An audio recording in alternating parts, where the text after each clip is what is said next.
Lorsque des chrétiens orientaux, d'anciens musulmans par exemple, fréquentent une église en Occident, des malentendus peuvent survenir. Nous allons prendre l'exemple d'un culte type et aborder quelques conflits culturels, même s'ils ne s'appliquent pas forcément à tous les chrétiens d'Orient. J'ai assisté à un culte. Cela faisait 3 semaines que je n'y étais pas allé. Mais les chrétiens de l'église ne m'ont pas demandé comment j'allais. Ça ne les intéresse pas. Ils parlent d'amour, mais leur visage restait froid. On peut le comprendre, non? Il arrive dans une église et personne ne le salue chaleureusement. C'est normal qu'il se sente rejeté. Cette situation est encore plus difficile à vivre pour les chrétiens orientaux, car ils sont habitués à une culture d'accueil totalement différente. On vous sourit, vous souhaite la bienvenue, vous dit qu'on est content de vous voir. Il serait bon que certaines personnes de l'Église se consacrent exclusivement à l'accueil et s'efforcent de saluer chaleureusement chaque visiteur, en particulier les orientaux.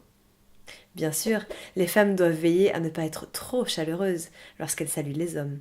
Avec le temps, les orientaux finissent par comprendre qu'une jeune femme souriante n'est pas forcément intéressée et que les chrétiens d'Occident n'associent pas nécessairement un visage inexpressif à de la froideur.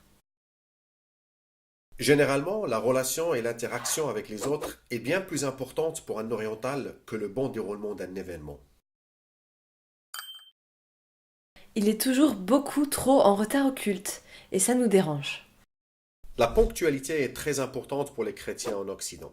La culture occidentale est dite monochrone. On peut perdre du temps ou gagner du temps. Il existe un emploi du temps pour chaque journée. Un retard de plus de 5 à 10 minutes est considéré comme un manque de respect. C'est une bonne chose pour l'économie. Mais dans les relations, ce respect des délais et ce manque de temps peut être perçu comme de la froideur et de l'indifférence. Les cultures polychrones sont tout à fait différentes. Les gens vivent dans le temps. Ils ont le temps.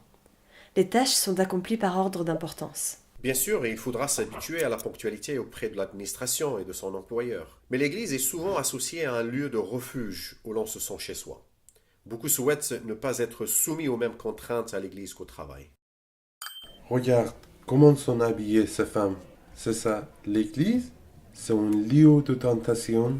Les musulmans, mais aussi les chrétiens orientaux, sont souvent troublés par la manière dont s'habillent les jeunes femmes. Ils ont du mal à concilier ce qu'ils voient avec leur conception d'un Dieu saint. D'ailleurs, les chrétiens plus âgés dans l'Église peinent eux aussi à accepter les évolutions du style vestimentaire. Aujourd'hui, l'hypocrisie, la cruauté, la violence et le manque de fiabilité sont considérés par les chrétiens d'Occident comme bien plus graves qu'un style vestimentaire un peu léger. Ce n'est souvent qu'avec le temps que les orientaux remarquent que les chrétiens de l'Église subissent eux aussi l'influence de la société, notamment quant à la liberté de chacun de décider comment il vit sa vie chrétienne. En Occident, cette liberté tend aujourd'hui à être interprétée comme suit. Les femmes sont libres de s'habiller comme elles veulent et les hommes sont responsables de leurs propres pensées. Ne pas s'habiller comme toutes les autres est plus difficile pour les femmes que ne l'imaginent les hommes. Les jeunes femmes ont envie d'être jolies, parfois même plus jolies que les autres, dans certains cas pour attirer l'attention d'un homme. Il faut beaucoup de confiance en soi pour ne pas se laisser emporter par le courant. Au plus tard, lorsque leurs enfants auront grandi en Occident, les orientaux comprendront plus facilement cette notion occidentale de liberté. Nous avions rendez-vous. Quand je lui ai demandé, il m'a dit qu'il viendrait. Mais il n'est pas venu. Quel manque de respect! Pourquoi me ment-il à chaque fois? De par leur culture, les orientaux considèrent parfois plus poli de ne pas venir, même s'ils ont accepté l'invitation. Il serait plus offensant de dire franchement qu'ils ne se sont pas intéressés par l'événement. Souvent, ils ne considèrent même pas cela comme un mensonge. Oui, Inch'Allah, si Dieu le veut. Pour mieux comprendre, voici une comparaison.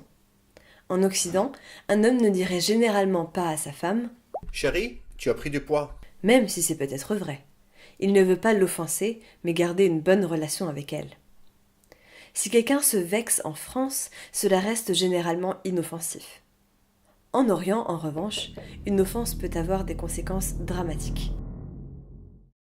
D'ailleurs, si vous réagissez avec colère et qualifiez un oriental de menteur, il se sentira très offensé. Souvent, la critique indirecte est bien plus efficace. Dans le cas d'un mensonge, on pourrait lui dire Comment réagirait ton père si tu lui mentais comme ça? c'est un bon moyen de remettre ses motivations en question. Que font les chrétiens pendant la semaine? Ils se rencontrent à l'église pendant 2 heures, puis chacun rentre seul chez soi. Je ne comprends pas. L'Occident est fortement marqué par l'individualisme, ce qui a eu des retombées positives sur l'économie. L'évolution de la société a également influencé les églises. Dans les pays d'Orient, on passe beaucoup de temps avec les parents et les grands-parents. On parle de culture collectiviste.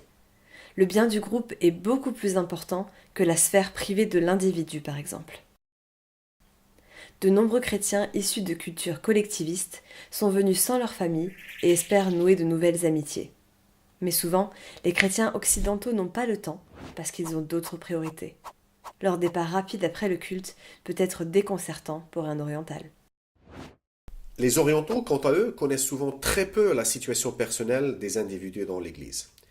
Certains souffrent de maladies, de surmenage, de doutes par rapport à la foi ou d'autres difficultés. Si l'Église favorise les rencontres entre orientaux et occidentaux, ils pourront mieux se comprendre et tisser de véritables amitiés. Ce sont quelques conseils pour de nouveaux arrivants chrétiens orientaux ou des croyants d'arrière-plan musulmans. Certains points que nous avons mentionnés peuvent également s'appliquer à des Africains ou des Asiatiques. Ce qui nous intéresse ici, ce n'est pas de savoir qui a raison, mais comment vivre en paix les uns avec les autres dans l'Église. Si quelque chose nous dérange, il est important d'en parler avec l'autre. Mais d'un côté comme de l'autre, nous ne nous attendons pas à des chrétiens parfaits. Il y aura bien sûr des malentendus, peut-être même des disputes. On retombe alors facilement dans les vieux préjugés. Cette parole de Jésus peut nous aider. Jésus dit « Soyez donc miséricordieux, comme votre Père est miséricordieux ».